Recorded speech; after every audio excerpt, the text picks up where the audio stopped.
And now you're all here. So, no further ado, we are going to repeat the vows that we delivered about a year ago. For those of you, well, almost all of you who weren't able to be there because we kept it very small. So, here goes.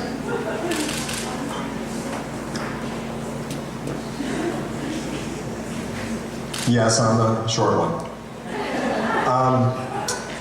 Almost a year ago, on September 25th, in the backyard of our former apartment, overlooking Woodford Cove, with a beautiful sunset as a backdrop, Mike and I exchanged vows and officially became husbands for life. We're going to share with you what those vows were.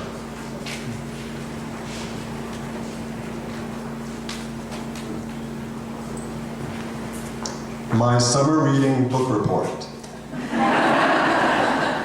submitted to Mr. Michael Halper.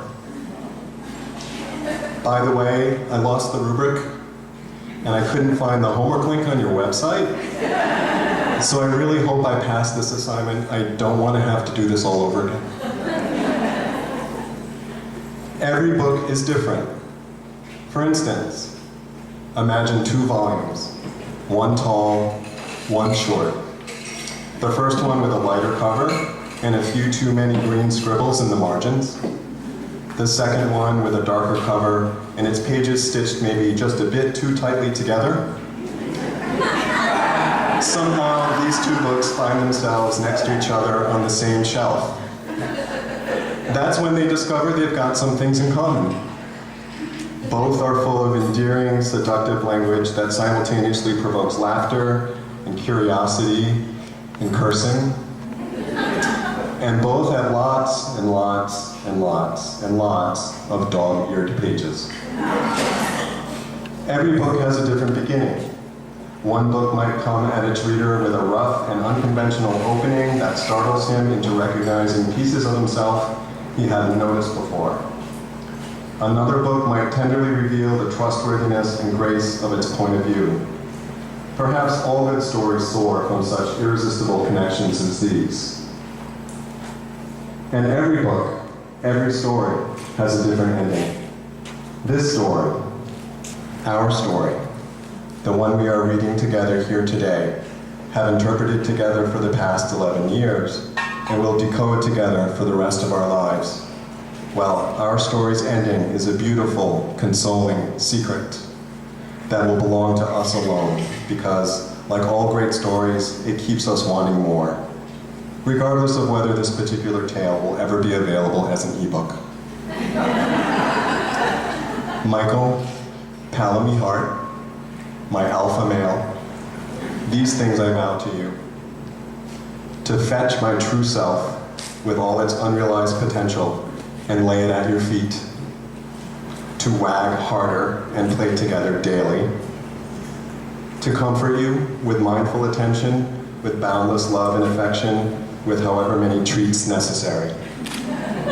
To stay right here by your side as faithfully as ever, and to ferociously protect the sanctity of our home from mailmen and squirrels.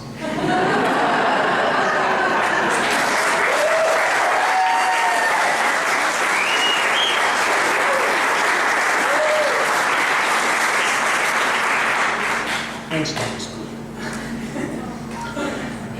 Zach, I promise to pay attention to the sell-by date on stuff in the fridge.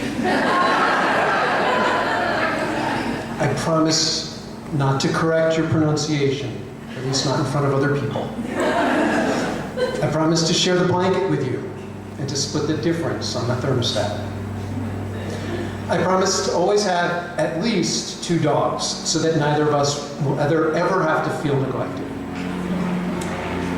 And I promise to try as hard as I can to stand by those promises, confident that to love is to forgive. And I make one more promise that I know I will not break. I haven't always put the same stock in ceremonies, rituals, and traditions that you have, but from the very first I've celebrated and, yes, made a ritual of the day we met, September 25th. I promise to cherish that day and what it means to us. We aren't teenagers with stars in our eyes. Of course, we can't pretend at our age that our vision is perfect. But we have walked into this with our eyes wide open and our vision unclouded. We've learned too much to be blindly romantic, but we've learned enough to see all the possibilities for happiness that still exist. I'm an English teacher, I have to have a quote. Samuel Johnson defined second marriage as the triumph of hope over experience. This isn't our second marriage, but you get the idea. We're still young enough and old enough to hope.